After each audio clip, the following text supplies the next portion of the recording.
Um, Hi, everybody. I am Suzann Vera, one of the dyslexia coordinators for Austin ISD. Welcome to this walkthrough of the Texas Dyslexia Handbook. I'd like to introduce the team. I'm going to start with our specialist, Crystal Contreras. Do you want to come up and say hello? Hi, I'm Crystal Contreras. And next we have fairly new dyslexia coordinator, Tony Calderon Warren. Hi, everyone. Thank you for being here. And then Tammy, you and I should introduce ourselves on our slides, I'm thinking, right? Okay, great. You'll hear more from Crystal and Tony later in the month as they'll be presenting later at our next Empower Hour where the dyslexia team is presenting some slides. If you would please advance the slide. I'm Suzann Vera, again, one of the dyslexia coordinators, and I like to share this slide and show you some of the organizations that I'm very proud of being a part of. I've been with Austin ISD for over 25 years. I'm a member of the International Dyslexia Association, the Academic Language Therapy Association, the Reading League. Over there on the left, you'll see my son. He is a student identified with both dyslexia and dysgraphia. He has graduated from AISD now, but attended K through 12 and was a proud member of the marching band. And then down there on the right is a student and my read to me dog who would come to school with me sometimes and have my students read to her. She was very patient and loved coming to school, especially going into the cafeteria. There was always stuff left on the floor. But yeah, I'm so happy to be here and look forward to walking you through the handbook. Next slide, please.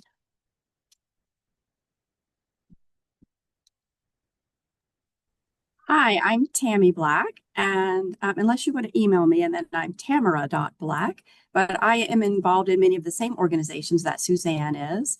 I've worked with AISD as a special education resource teacher, a campus dyslexia interventionist, and now I am a dyslexia specialist. I also worked for a small local private school for students with dyslexia. But really, where I learned the most about dyslexia are those three beautiful people on the bottom right. I learned a whole lot about dyslexia, ADHD, and executive functioning from those three people. The girl in the middle is turning 29 tomorrow. She was my first student with dyslexia.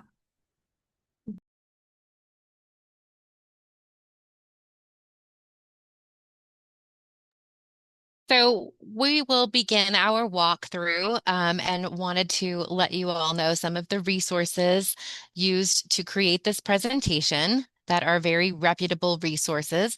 One is the Texas Dyslexia Handbook. Another is the State Dyslexia Helpline. And then finally, there is the Texas Special Education Support Line.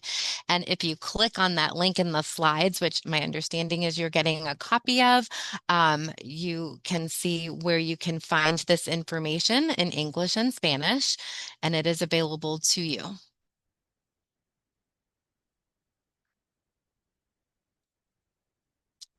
If we could advance the slides, please.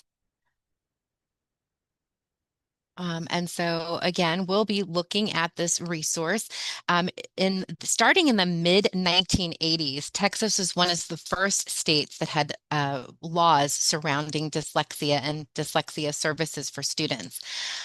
Since then, the state has created a handbook and it has gone through several different edits. The most recent edit was in 2024, but here you see a picture on the left of both the English and Spanish version, and there's a link there that will take you to the handbook page on how to access these resources.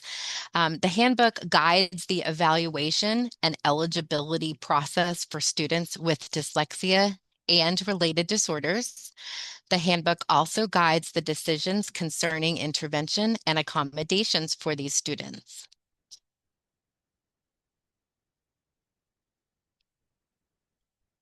Let's start with just an overview of what kind of information you can find in the handbook.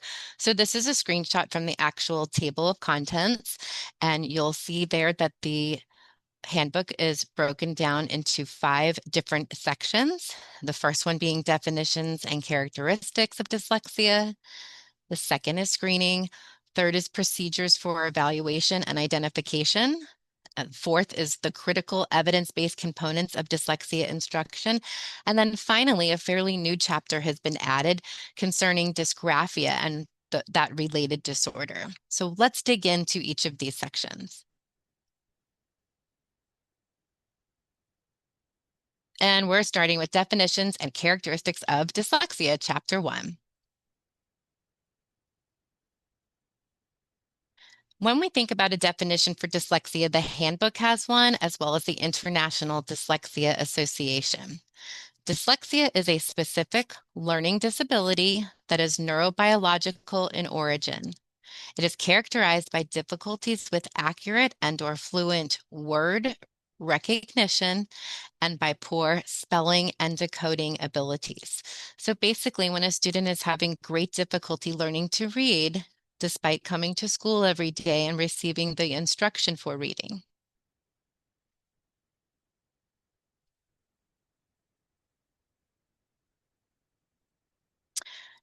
Here are some things that dyslexia is not. It is not seeing things backwards. It is not caused by a lack of motivation, laziness. It is not a visual problem. It is not synonymous with low cognitive ability, and it is not temporary. Someone identified with dyslexia will have dyslexia and likely tendencies or characteristics throughout their lifetime, but most can be remediated.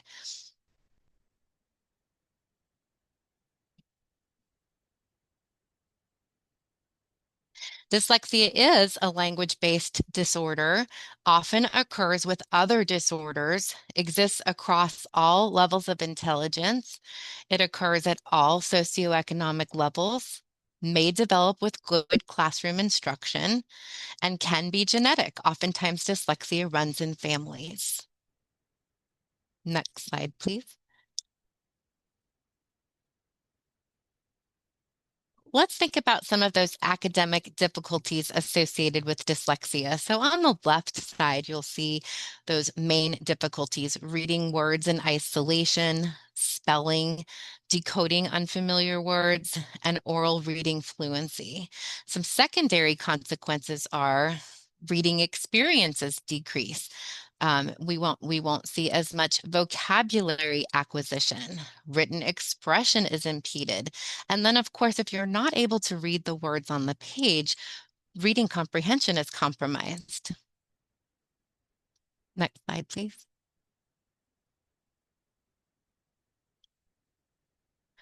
Here we see the indicators of dyslexia broken down into grade bands in the 3 different columns. So all the way on the left, you see pre-K and kindergarten. In the middle, grades 1 through 3, and then over on the right, grades 4 through 12. You'll see some common indicators. I want to point out here that if you say have a student in grades 4 through 12, that they could likely have some of these indicators and any of the ones before it. So any of the preceding indicators in the other grade bands as the grade bands go up. But let's take a look at what we're seeing for pre-K and kindergarten. Delay in learning to talk, trouble with rhyming, word retrieval, trouble learning their letters and numbers. Grades 1 through 3, when we start blending those letter sounds together to read words, we see students having great difficulty with blending and segmenting the different sounds, difficulty recognizing common sight words like the, in, at, words that are very common in activities that the students are doing, continued difficulty with spelling, and avoidance of reading. You know, if something is really challenging, sometimes kids start to avoid that. And then later in grades 4 through 12, there is often frustration with assignments, avoidance of reading and writing, poor reading fluency, reliance on listening rather than reading, and poor spelling and writing. Next slide, please.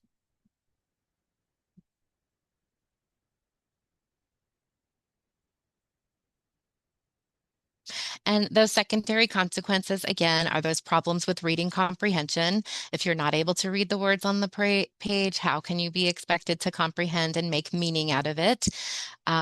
There's that reduced reading experience. And then sometimes there are even emotional and behavioral manifestations due to that frustration level students can experience. Next slide, please. That brings us to screening and chapter 2. I'm handing it over to Tammy. Thank you. Yes, I'm going to talk a little about screening. The first thing I want you to think about with screening is this is not an identification of dyslexia. So when I think about screening, I think about airport screening. We all have to go through that initial screening at the airport, but then a few number of people are pulled over for a closer look. Same thing with our screening for dyslexia. On the next slide.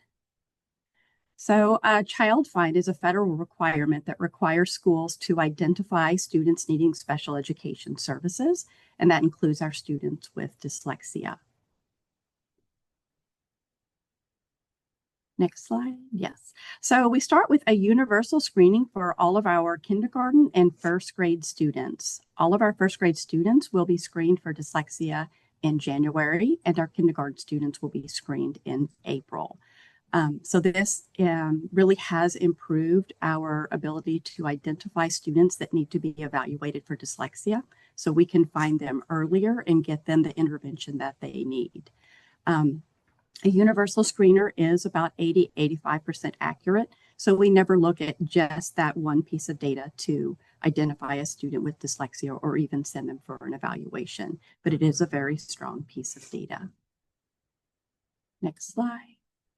So for our kindergarten screener, we are really looking at letter sound knowledge and letter naming fluency, as well as phonological awareness. So for the letter naming fluency, this is something that I've had some misunderstandings about. So being able to sing the alphabet song is not letter naming fluency. Also, being able to point to a magnetic letter on the refrigerator matching the letter that you named is not the same as letter naming fluency. It is identification, but we really want, by the end of kindergarten, for students to be able to rapidly name the letters of the alphabet out of sequence. And then in first grade, we're looking a little bit more at their reading skills. Are they able to begin to do some of those foundational decoding? And we're also looking at phonological awareness. Chapter 3 is procedures for identification and evaluation of dyslexia. So in an evaluation, anytime a campus suspects that a student is showing characteristics of dyslexia or dysgraphia, we need to do an evaluation for that student. So, after a screener, a lot of times for the kindergarten and first graders, we'll take a closer look and look at additional data to decide if a student is showing some strong characteristics of dyslexia or dysgraphia and needs an evaluation for special education. Dyslexia is an example of a specific learning disability. So a student with dyslexia will be identified as having a specific learning disability in the areas of basic reading as well as reading fluency. So these are some of the sources of data to consider when we're doing an evaluation for dyslexia. So you can see there's all kinds of data, including the screening data, a parent survey. Parents know their students best, so I really take that information seriously, as well as family history.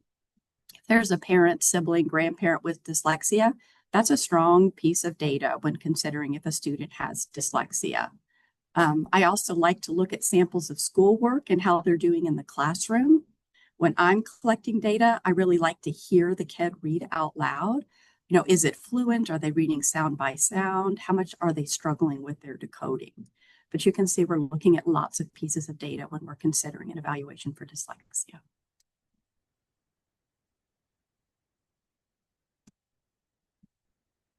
Okay, when you do an evaluation for dyslexia, these are some of the areas that could show up on the evaluation. Well, starting with that letter knowledge naming, reading words in isolation.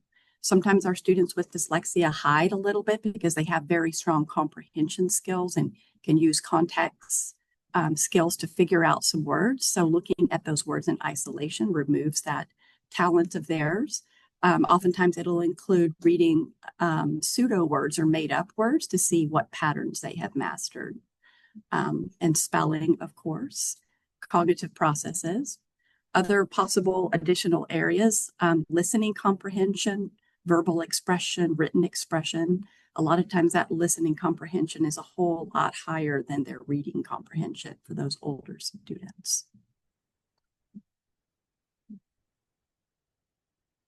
So when we are considering dyslexia in an evaluation, but also at an ARD committee, it is required that we have a member at the table who has specific knowledge of dyslexia, the reading process, and dyslexia instruction. So when your student is being evaluated for dyslexia, we do have someone with that knowledge, that member who contributes to the evaluation and looks over that evaluation.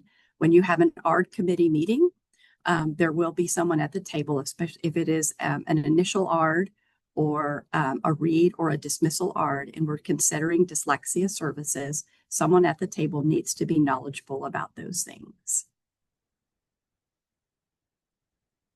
This is a good time. We've gone through a lot of slides. We've had lots of information, so we would like to take this time to do a little check-in. Answer any questions that have come up in the chat, but also, what is one indicator of dyslexia? How are students screened for dyslexia? And what additional questions do you have? Anything in the chat?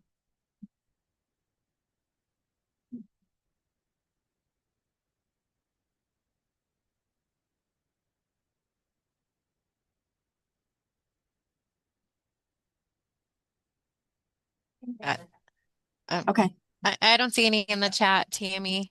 Okay, so but anybody's welcome to come off mute if they had a question. And if not, we'll keep going.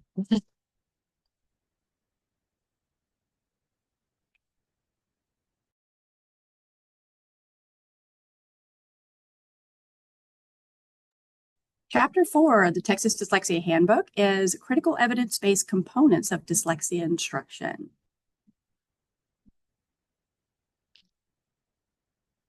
This is one of my favorite chapters because we do a lot of the training for AISD and we go over this pretty extensively. For our dyslexia instruction, the handbook requires that we have all of these components. We, of course, have phonological awareness where we're really teaching the kids not just rhyming, but identifying the phonemes inside of words, the syllables. It will include sound symbol association or phonics. We teach syllabication, which would include teaching the kids the 6 syllable types, as well as showing them how to divide multisyllabic words into parts. Orthography, which is spelling. Morphology, which is your prefixes, affixes, and roots. Syntax or sentence structure, reading comprehension, and reading fluency.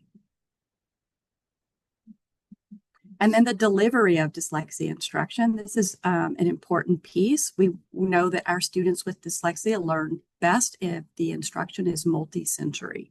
We want them really activating at least 2 senses to improve their memory. The instruction needs to be systematic and cumulative, starting with the simple, getting to more complex. It's very explicit with a lot of modeling. If you've ever observed a reading intervention or dyslexia intervention class, you'll see it's very interactive. The kids are saying lots of things, they're writing, they're using hand motions, and the instructor is guiding them the entire way. There's not a lot of independent work. It's very explicit. Diagnostic teaching to automaticity. All of our programs include mastery check data. We need to make sure that the students are mastering the content before we can move forward in the program. This instruction is also synthetic as well as analytic.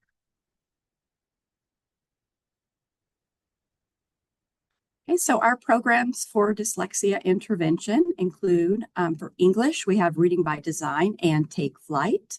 And then we have a Spanish intervention program, Esperanza. The district also has some great intervention and supplemental tools. We do have some interventionists that use WOW, which is a Spanish program. Rewards is a program we see a lot at our secondary schools. Rewards really help students break down those longer words, like 3 or more syllables, teaching them prefixes and suffixes, as well as works on their fluency. Imagine Learning is a great tool that we can use for supplemental practice. We also have Learning Ally. All of our students with dyslexia qualify for a Learning Ally account. These are audiobooks. This really helps all of our students, but especially in secondary schools, they get, post-intervention where they're reading really well, but maybe their rate isn't where it needs to be to keep up with the volume that they need to read. So having that Learning Ally app, which they can access through the portal, where they can have all the required readings on an app and read to them.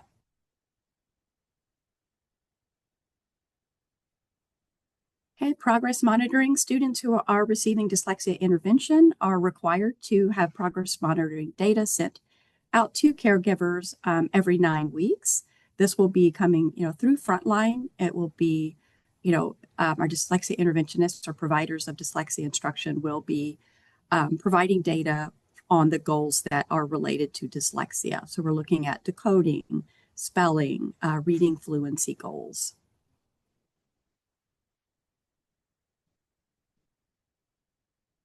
And our next chapter is dysgraphia. I'm going to hand it back to Suzann.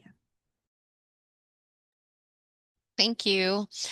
Yes, so we started out talking about this handbook being appropriate for dyslexia and related disorders. And one of the related disorders, although can stand alone, is dysgraphia. And Chapter 5 gives great information about dysgraphia. If we could advance the slides, please. So what is dysgraphia? It is defined as difficulty with writing. And here we broke it down. Dysgraphia is a word of Greek origin. There's the word part dys, which is difficulty, graph, to write or writing, and ia or ia, a condition or a state of. And what does that look like? Let's take a look at this graphic here. The academic difficulties and impacts. So there's some primary difficulties on that very top row. That's with handwriting and pencil grip. And then, of course, there's difficulty forming letters, words, and sentences, as well as the fluency of that, being able to do that with ease at a good pace. And then, of course, spelling. Possible difficulties on that second row in relation to having that handwriting impeded could be planning, drafting, organization, and the actual production of writing. So sometimes kids have great stories to tell orally. How was your weekend? And they tell us all about something they did with their family. And then if we ask them to write about it, we see very simple sentences like, I like cookies, regardless of the grade level, because that's something easy for them to write. So it is often, there is that unexpectedness with a student who's able to tell that story orally, but unable to get that on the paper. Of course, we see also in that row too, there's that mechanics of writing or thinking about grammar and usage, punctuation. And then of course, if you're having difficulty with all of those things related to writing and getting your thoughts out, that written expression becomes a challenge. And again, sometimes we'll see great detail with an orally told story versus a written story. What are some things we can do at home and support dyslexia? Let's take a peek. So we can think about different teaching strategies and how we can also replicate these at home, but giving kids extra time, being patient with reading, writing, and homework. I remember when my son identified with dyslexia and dysgraphia was in elementary school, I really dreaded homework time, and I'm a teacher. But there was often tears. He had worked so hard all day, and then to come home and have to do another assignment, especially if it had to do with a spelling test coming up on Friday. One thing we know about our kiddos is breaking down a big task into smaller steps.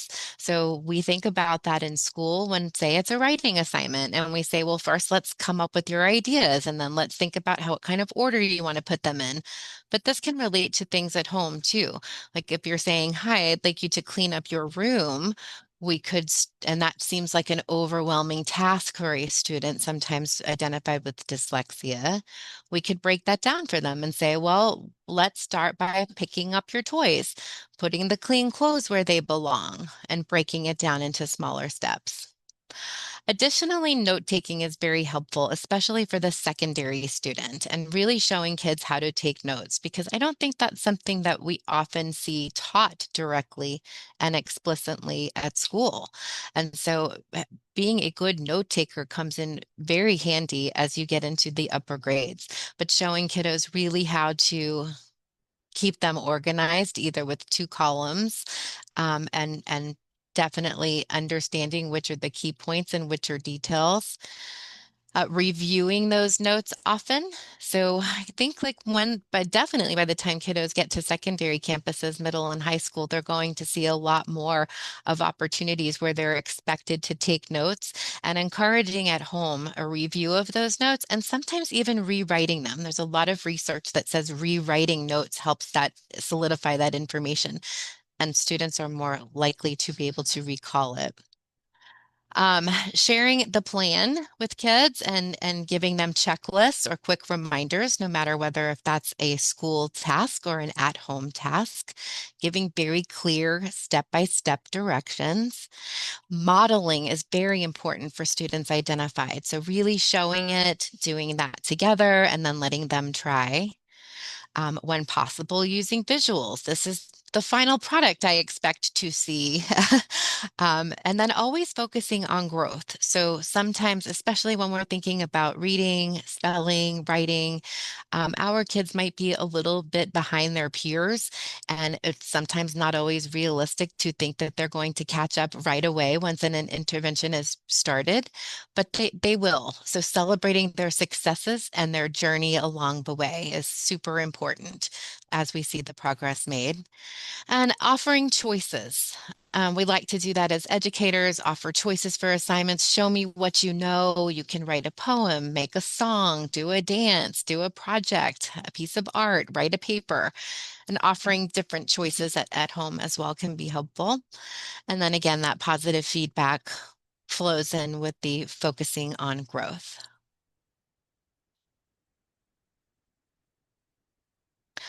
Organizational strategies and study skills. So oftentimes, I would say 9 out of 10 times working with my students who were identified with dyslexia, if I was looking for something like a homework assignment or perhaps a permission slip that had to be signed by a family member, and they had not turned it in or could not locate it, I could find it at the very bottom of their backpacks, crumpled.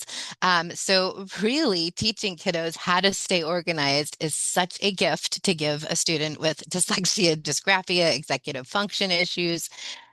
So again, showing that very clear note-taking, showing how to use a calendar and agenda. So for little kids, those paper calendars, many of our elementary campuses still provide agenda books, and showing them how to use those efficiently can be a great tool.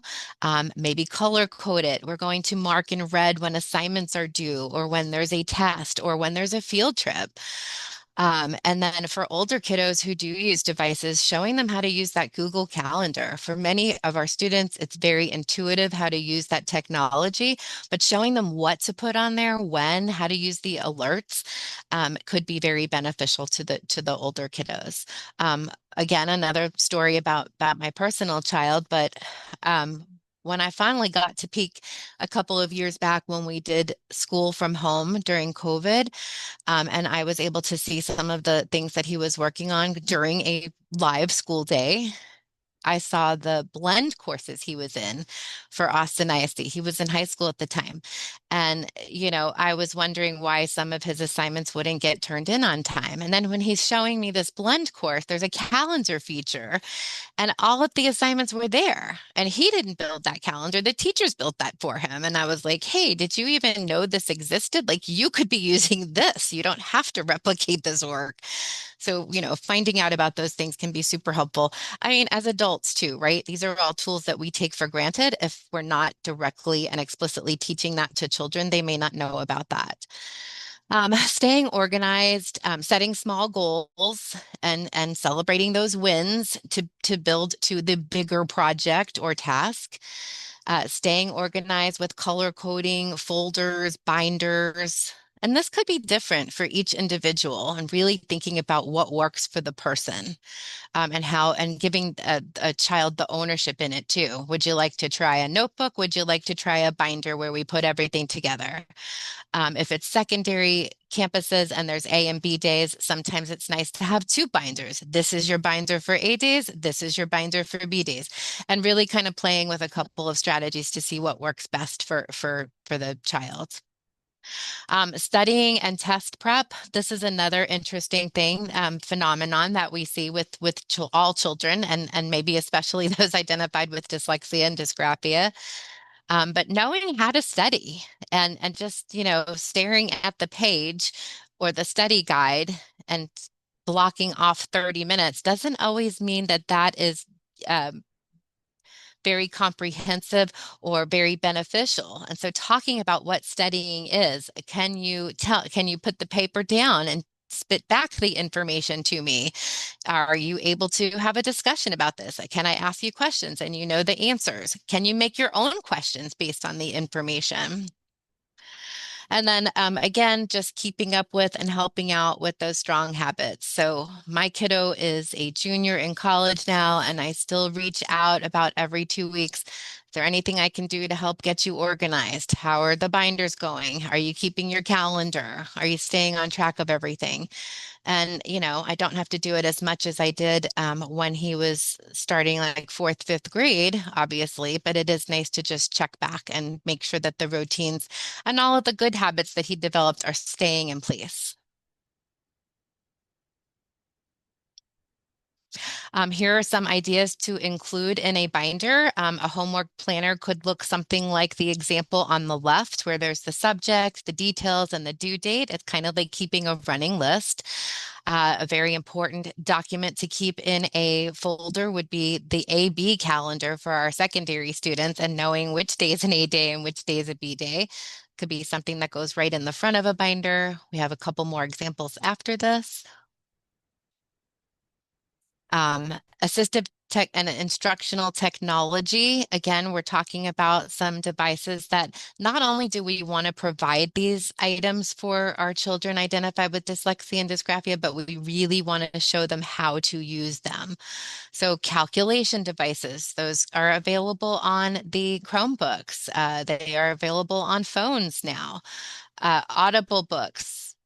Any student in the state of Texas who's struggling to read can have a Learning Ally account, and AISD supports those Learning Ally accounts to help train the teachers on how to use those, as well as show the children how to use them. But basically, it gives you access to tens of thousands of audio books. So while they are being remediated in their reading skills, they can still access books that are more closely related to their age and grade level. So for instance, you get a third grader who's struggling to read first grade material. Well, we're going to work on that in our dyslexia intervention classes and help you learn to be a better reader and catch you up to grade level. But in the meantime, you should be able to access those books that are interesting to you that your peers are reading. And so what better way than thinking about an audiobook account? Online keyboards, graphic organizers. Thank you. Some other note-taking ideas are down there, but that MyScript memo, audio note, pair note, Notability, OneNote, Evernote, WritePad. just simply taking a piece of paper and drawing a line about 1/3 across and showing a kiddo how to set up 2-column notes where you have main ideas and details could also be very beneficial.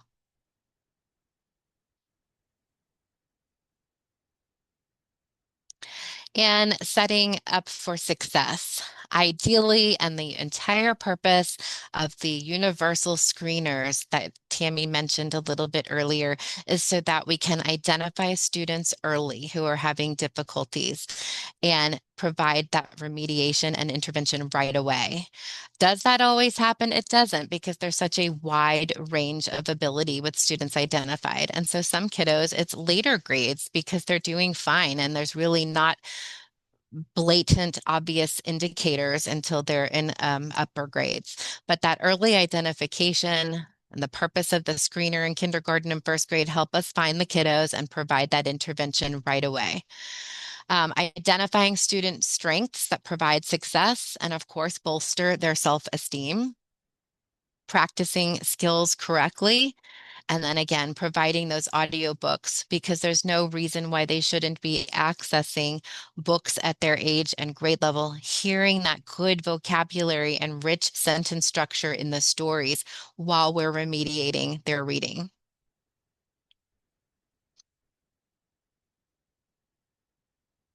Looks like we have time for some questions here at this point. So do you have any? Do you have any questions or suggestions to share with the group? Feel free to unmute or put them in the chat. How do we access Learning Ally? So you may want to start by asking your child if they already have an account, or by reaching out to their classroom teacher or dyslexia interventionist if they're working with one, and they would be able to be issued an account if they don't already have one. But if they have one, the way you would access that is through the Chromebook. They're in the portal. You can click on the tile for Learning Ally, and it would bring up the student's account.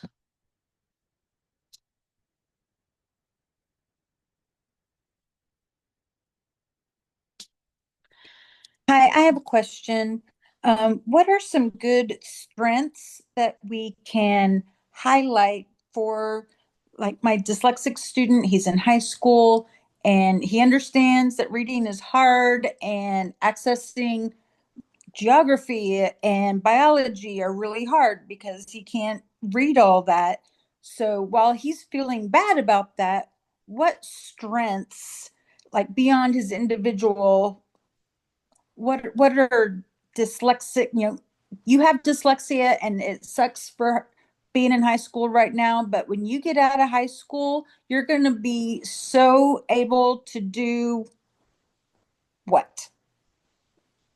Well, I think it's important to look at the kiddo as an individual, and who best to know him but you, and knowing what his strengths are. Sometimes they say students identified with dyslexia are more creative than their peers.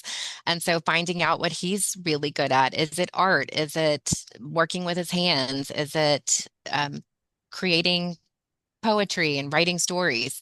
I was very surprised when my son turned around last year and changed his minor to creative writing. And I thought, oh, dear God, we're doing this. You have dysgraphia, but okay. I didn't say it out loud, but I thought it.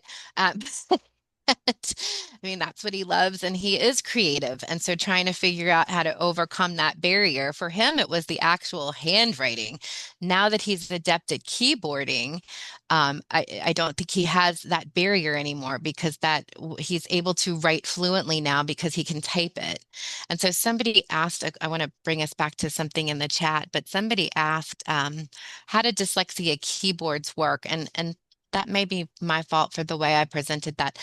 I don't know of a dyslexia keyboard, but what that means here in this presentation, or the intention of that, was it's teaching kiddos how to keyboard. And the reason we're teaching kiddos how to keyboard is because the handwriting is such a challenge. That's what the dysgraphia is. And if we can take away that barrier, sometimes kiddos can be more fluent writers by keyboarding.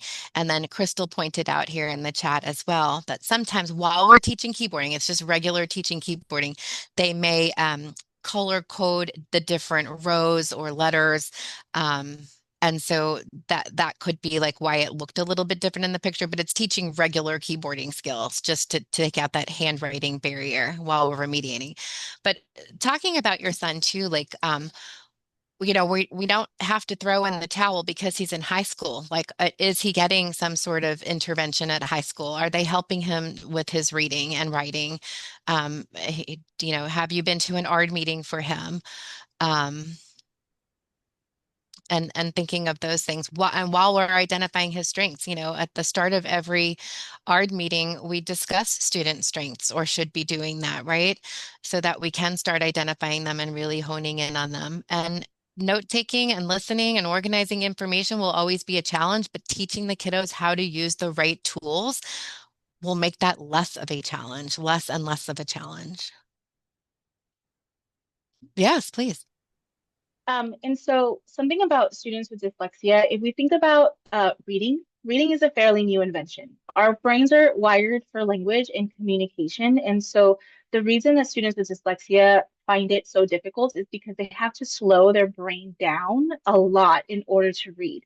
Their brain is working faster than most of our brains work. And so when they have to stop to sound out like words or letters to make meaning, it's very frustrating for them. And that's why they prefer graphic novels. That's why they would rather watch a video or have you tell me that instead of having to read it because I can do it faster. Where like I am not dyslexic, so I have the opposite issue. It drives me nuts to watch a video. I need to read it because I can read faster than I can get the content. But with students with dyslexia, it's opposite. So they would rather see visuals. And so people with dyslexia are usually big picture thinkers. They have what is called 3D thinking, which I don't know if you're aware, but there's like three ways that people can think. It's verbal, visual, and 3D thinking. And so verbal, that means that you have kind of like a narration going on in your head all the time. And maybe you see pictures, but they don't really stay. And then visual is there's no words in your brain. It's all pictures all the time. And students with dyslexia have 3D brains, which is like a movie in their mind all the time, which is why we have so many actors, directors, writers that have dyslexia because they can see the big picture. They can have automatic recall. That's why they love graphic novels because I don't like graphic novels. It's really jumbly to me, but they can see it like a movie when they're reading the pictures. I need that context. I need the how the person was feeling and all this, but they can see it all in the picture because they have that big picture brain. And so my husband has dyslexia and my son have dyslexia. They love music. They have great auditory listening skills. They can recall things. They're great navigators. They're great speakers. They have big vocabularies. It's that, and that's how we get dyslexia is that you see the student and they are so articulate or they're so they have such fountains of knowledge, but then when they have to read, it doesn't make any sense. And so those are definitely some things that you can talk about with your student is that, once they're in the world, it's going to be their charisma, it's going to be their ability to break down tasks, it's going to be their ability to have that recall and be able to tell people things from a different perspective. And yeah, so people with dyslexia have so many strengths.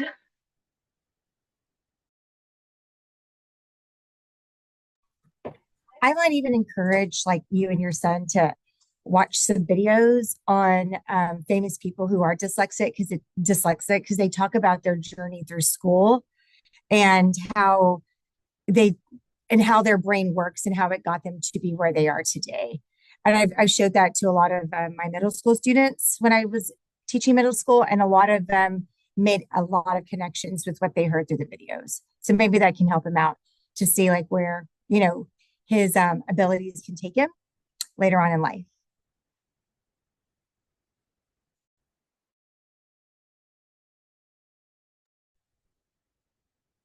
Thank you. Thanks, team.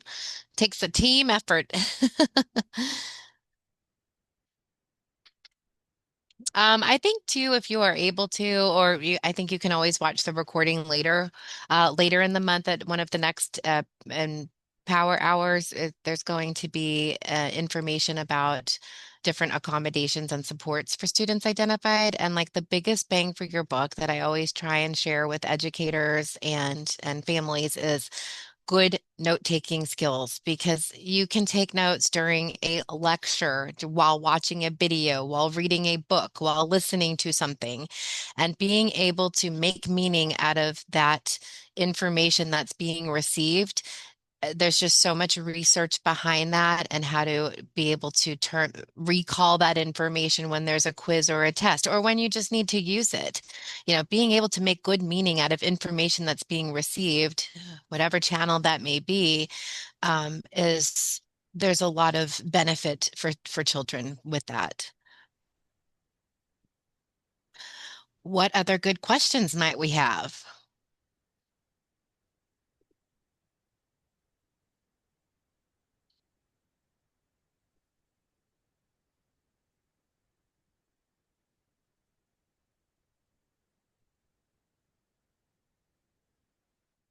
All right. Do we maybe want to advance the slides? All right. Speaking of famous people, uh, famous people identify with dyslexia. I don't know that the kids would know all of these. Is Selena Gomez on here? She's not. I think she's the youngest one that I know of right now. Um, but here are some folks that the adults may be familiar with, and maybe the kids. But these are very well-known folks that have said that they are people living with dyslexia and or dysgraphia. Next slide, please. And just thinking about coming together and working together to help the kiddos. It's not just the educators, but it's families like you. So, thank you for tuning in today, and I hope we helped to give you some information. Please refer back to that handbook. It is available in English and Spanish, and there's so much information in there that is just so very valuable. I think it's organized nicely in the different categories, different chapters, to be able to find the information you might be looking for. And reach out to anyone on our team too if you have more questions about dyslexia and related disorders.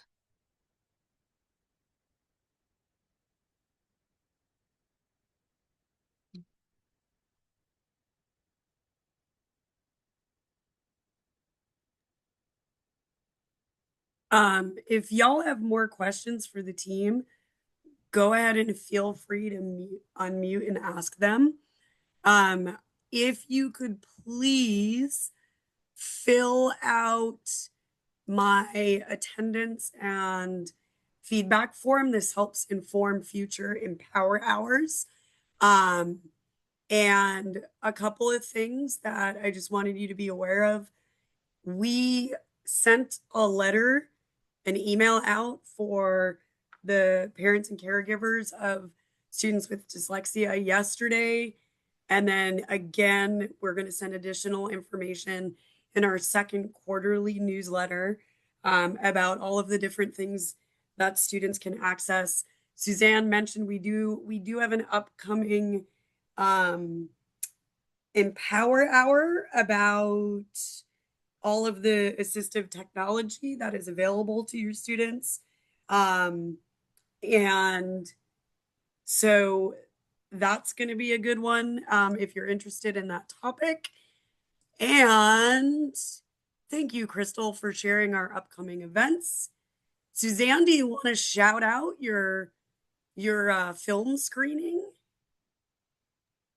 Oh, I would love to shout out our film screening. I'm going to hope that somebody put the details in here so I don't get the date wrong. But we will have a screening of a documentary. Let me see. Is it already in here? Here, I'm going to stop sharing so that we can talk like humans, and I will get that information too.